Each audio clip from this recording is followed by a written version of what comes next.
안녕하십니까, 수 대표입니다. 저는 지금 해외 출장 중에 있고요.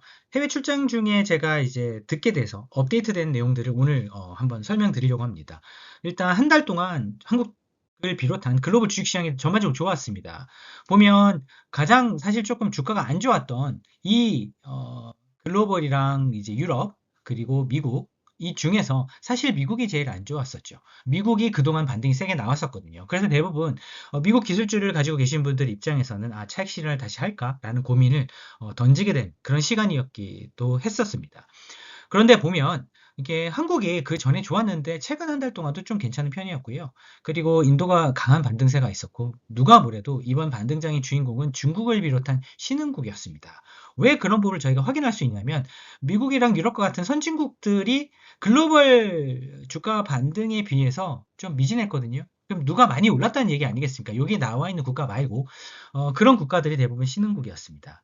그리고 저희가 중간중간에 말씀드렸던 뭐 남미 있지 않습니까? 멕시코나 브라질 이런 쪽이 상당히 특히 좋았었고요. 그러다 보니까 글로벌 증시 반등에 있어서 증시 강세에 있어서 주인공들은 유럽의 뭐 독일을 비롯해서 그리고 남미의 브라질, 멕시코 등이 주가를 상당히 강하게 견인을 했다. 그러니까 미국이 반등 나온 것까지는 희망적이긴 한데 실질적인 주인공은 거기에 있지 않았다라는 것들을 확인할 수 있었습니다.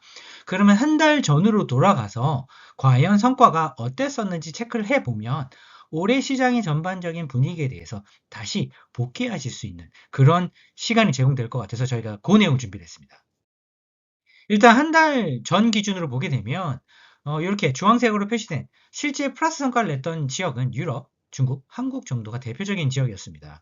오히려 인도라든지 글로벌 증시라든지 미국은 상당히 특히 미국은 나빴었고요.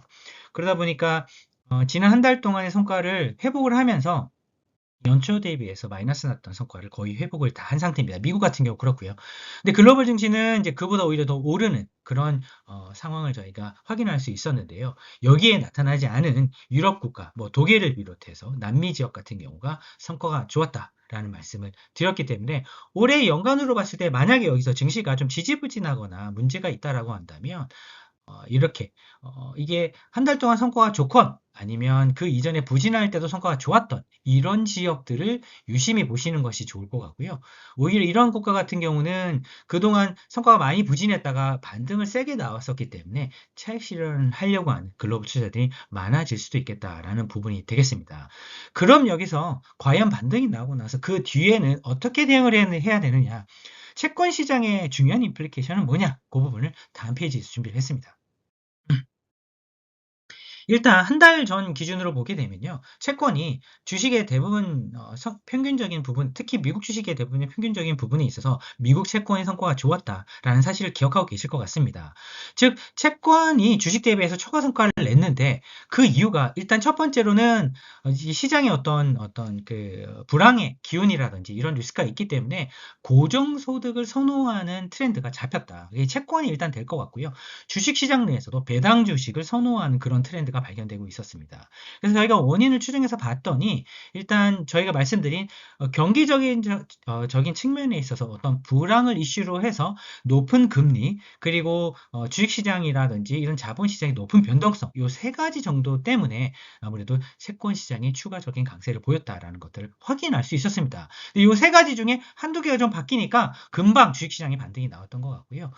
전체적으로 봤을 때 최근까지 본다고 하게 되면 이 두 자산 모두, 그러니까 주식과 채권 둘 다 전반적으로 시장적인 상황은 우호적이었다라는 것들을 확인할 수 있었습니다. 그러면 여기서 저희가 중요하게 봐야 되는 부분은 그러면 요 이후에 과연 시장에는 어떤 변화가 있고 지금 문제가 되고 있는 주식시장의 반등 이후의 사이클에는 어떤 것들이 주가의 상승과 채권 가격의 상승을 결정할 수 있는지 그 포인트를 저희가 다음 페이지를 통해서 준비를 했습니다. 일단 주식시장에 특히 미국 주식시장에 있어가지고 가장 중요한 부분은 아무래도 예상 대비해서 1분기 실적이 좋았다는 부분입니다. 그래서 주가가 상당히 좋았거든요. 그런데 관세 폭풍 때문에 사실 먼저 주문을 하고 먼저 소비를 일으킨 부분이 있었다. 따라서 2분기랑 3분기의 실적이 조금 약해질 가능성이 높다라는 이야기가 이제 슬슬 나오기 시작했고요. 그러면 기업의 이익이 예상한 것보다 좀 부진할 수 있는 가능성이 생겼기 때문에 거기에 필요한 부분은 밸류에이션, 즉 기업 가치를 높게 평가해 줄 만한 근거가 나타나야 되는데 향후에 이제 미래를 좀 밝게 보고 그러면 이제 주가라는 것은 PER 곱하기 EPS 정도로 저희가 나누어서 생각해 볼 수 있는데 EPS는 기업의 이익 아니겠습니까? 근데 이익이 부진하다라고 하면은 PER 값은 밸류에이션 값이 좀 높아져서 주가가 올라갈 수 있는 그런 근거가 마련이 돼야 되는데 그런 부분에 있어서는 일단 올해 3번 정도 금리를 인하할 걸로 봤거든요. 근데 일단 2번으로 줄었습니다. 따라서 향후에 금리 인하가 확실하게 가시권에 들어오게 되면 주가의 밸류에이션을 올려줄 수 있는 힌트가 됩니다. 따라서 그 부분을 보시고 투자를 하셔야 될 것 같고요. 그러면 주가 밸류에이션이 올라올 수 있는 근거가 마련됐기 때문에 시장은 다시 반등을 보일 가능성이 충분히 있습니다. 하지만 반대로 본다고 한다면 이런 이제 금리 인하 2번 정도가 미국의 중앙은행 금리 인하 2번 정도가 시장에 다 프라이싱, 그러니까 가격에 반영됐다라고 본다고 한다면 오히려 금리 인하에 지지부진했는 시장 환경이 발견된다라고 한다면 오히려 역으로 주가가 폭락할 가능성도 동시에 존재할 수 있습니다. 따라서 앞으로는 일단 채권 시장은 당연히 금리를 내려주면 채권 가격이 올라가겠지만 이 2번 정도보다는 3번 정도가 돼야 향후에 이제 채권 가격 반등의 어떤 강도가 훨씬 높아지게 될 것 같고요.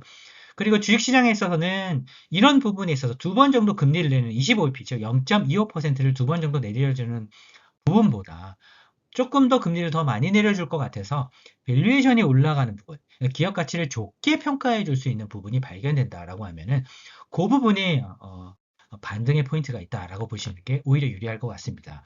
물론 펀더멘탈리, 즉 기초 체력 기준으로 이익의 기초 체력 기준으로 만약에 이익이 계속 개선된다, 생각보다 불황이 오지 않고 미국 경제가 좋다라고 한다면 당연히 주가는 올라가겠죠. 하지만 여기서 중요하게 생각하셔야 될 부분은 일단 관세 후폭풍 때문에 기업의 이익이 하향 추정될 가능성이 높아졌다라는 시그널이 여러 군데에서 발견되고 있습니다. 예를 들어서 맥도날드 매출이 막 줄어든다든지, 그리고 도넛 가게, 그러니까 우리도 알고 있는 크리스피 도넛 같은 유명한 도넛 가게들 있지 않습니까? 그런 가게의 매출이 급락한다든지, 그리고 지금 이제 대부분 이제 그 오프라인 매장 마트들에서도 사실 이제 트래픽이 많이 줄어들고 있는 것들이 관찰되고 있습니다. 따라서 1분기에 관세 폭풍이 오기 전에 많이들 이제 소비를 일으켰다가 그런데 그 뒤에 소비가 좀 줄어들고 있는 부분이 특히 미국의 경제의 3분의 1을 차지하고 있는 소비가 줄어드는 부분이 발견되고 있기 때문에 실적에 대해서 너무 과도한 기대보다는 이런 금리 인하에 따른 밸류에이션이 어떤 정도 좀 더 괜찮아지는 그런 부분에 포커스를 두고 투자를 하시는 게 올해 주식시장을 대응하시는 좋은 방법이 될 것 같고요.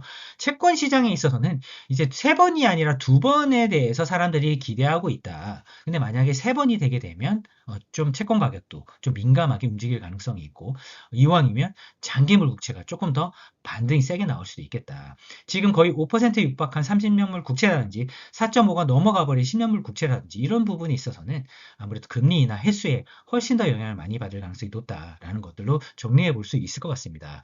저희가 이제 아시아 지역에 출장을 다니면서 글로벌 투자를 만나본 결과 방금 말씀드렸던 부분에 궤를 많이 같이 하고 있는 것 같고요.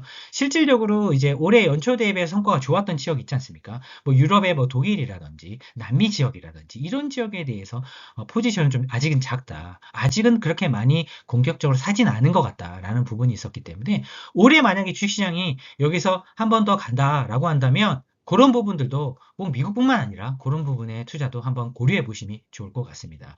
반대로 주가가 빠진다라고 한다면 오히려 최근에 반등이 나왔는데 오히려 이제 미국의 어떤 물가라든지 경기 문제 때문에 가격 조정이 일어난다라고 한다면 아무래도 좀 미국 시장은 조금 상대적으로 좀 다른 지역에 비해서 부진할 수도 있겠다라는 느낌을 저희가 강하게 받았습니다. 저희는 또 한국에 돌아가서 오늘 말씀드린 부분에 있어서 또 바뀐 데이터들이 있다고 한다면 그 부분은 또 저희가 또 따로 업데이트하는 영상을 준비하도록 하겠습니다. 감사합니다. 수대표였습니다.